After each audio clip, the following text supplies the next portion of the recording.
Americans are also feeling the hassle of commuting by car or plane, especially for long distances. Oil prices are hitting record highs. Many feel that petroleum production is reaching a peak. Burning oil thickens our air with smog and stokes the fires of the global climate crisis, threatening to drown buildings on our coastlines underwater and create massive droughts inland. If we don't create viable transportation options that will end our dependence on oil, America is going to be in big trouble. With all this in mind, yesterday the Senate passed a bill to boost funding to Amtrak. We passed that bill so that the great American relationship with the railroad could be restored and brought to new peaks of excellence. Funding for the Amtrak bill would be $19.2 billion over 6 years. That money would make passenger transportation easier, it would improve rail security, it would make our air cleaner, and it would be a boost to the economy.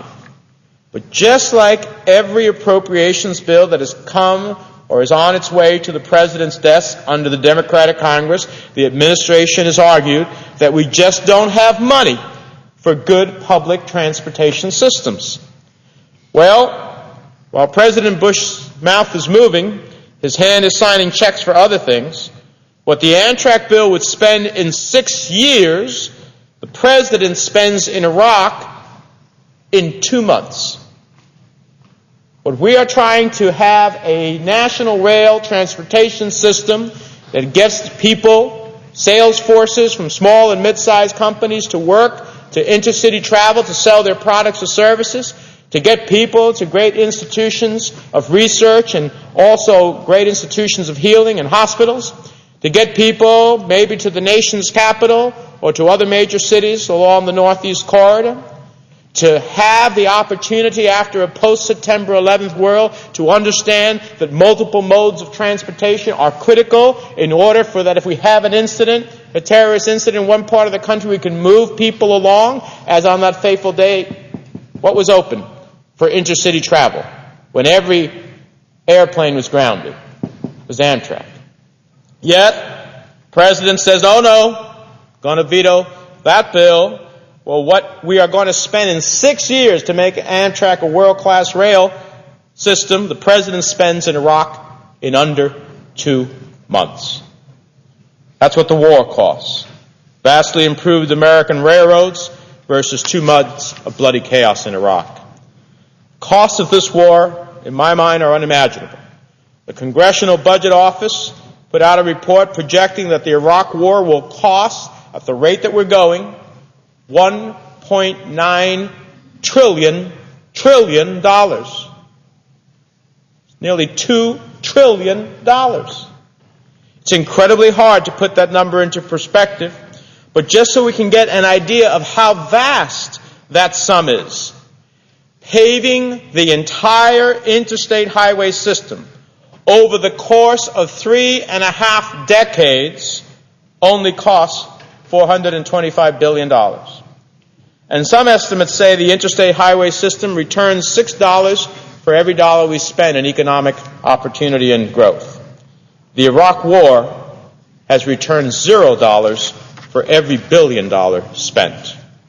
So we can get an idea of how vast that sum is with the money spent in Iraq. We could pave a 4-lane American highway from Chicago till Milwaukee with an entire inch of solid gold, Mr. President. We could pave a 4-lane American highway from Chicago to Milwaukee with an entire inch of solid gold. And if you made the thickness less than an inch of solid gold, you could easily gild a highway from sea to shining sea. That's what the war costs. It costs so much. The amount of money starts to exceed what it would cost to pay even for our most ludicrous dreams. We have to use our imaginations as to where that money could go, because for a lot of it, we really don't know where it's going. Billions of dollars have just gone missing in Iraq. And according to a report released by the Special Inspector General for Iraq earlier this week, the rest has largely failed to rebuild Iraq's infrastructure. Meanwhile, infrastructure in America still needs serious help. So we don't have money accounted for in Iraq that we are sending to rebuild the Iraq infrastructure. The rest of that we do account for. The Inspector General says it's largely failing to rebuild Iraq's infrastructure, and we don't have the resources to meet our challenges here at home. Mr. President, it's time for us to make a choice. Will we put this country on the track to recovery or watch it barrel down the rails to deterioration? Will we pave the highway to success for our people or leave that road to rust and rot? Will we watch our economy take off, the aspirations and dreams of our people soar to new heights, or will we ground our nation, leaving thousands to face the congestion that gridlocks so many forms of transportation in so many places, leaves thousands waiting in the terminals of frustration, waiting for something to change, for something finally to change? Thinking about our transportation needs is another way to think about what we want the United States of America to look like as a nation. As someone who travels quite a bit across the landscape of the country, I experience all these frustrations with all of these different modes of transportation. And transportation, Mr. President, is about more than getting from one place to another. It is about economic opportunity and commerce. It is about getting products to market. It is about getting people to service. It is about getting people to important institutions so that they can be healed. It is about creating economic opportunity. It is about uniting families from coast to coast. It is about the quality of air and the environment we collectively enjoy by getting more people out of cars. It is, by the same token, the opportunity to have multiple modes of security. It has so many dimensions to it, but all those dimensions go unresponded to because we are spending hundreds of billions of dollars in the war in Iraq. Those needs are yet another reason it is time to end this war, because when it comes to the failed war in Iraq, American families are being taken for a ride. Mr. President, it's time to soar again. It's time to reinforce with the strongest iron and steel the bridges to safety and success. Time to clear off the barricades from the road to opportunity. Time to put America on the highest speed track we can, and to make sure we are always first in flight, high above the clouds. Those goals are not imaginary or unattainable.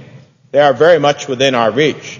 But for that, Mr. President, we have to change the course in Iraq and invest back here in America at home.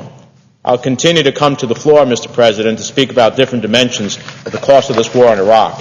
It is a cost the American people can no longer suffer. Mr. President, with that, I yield the floor.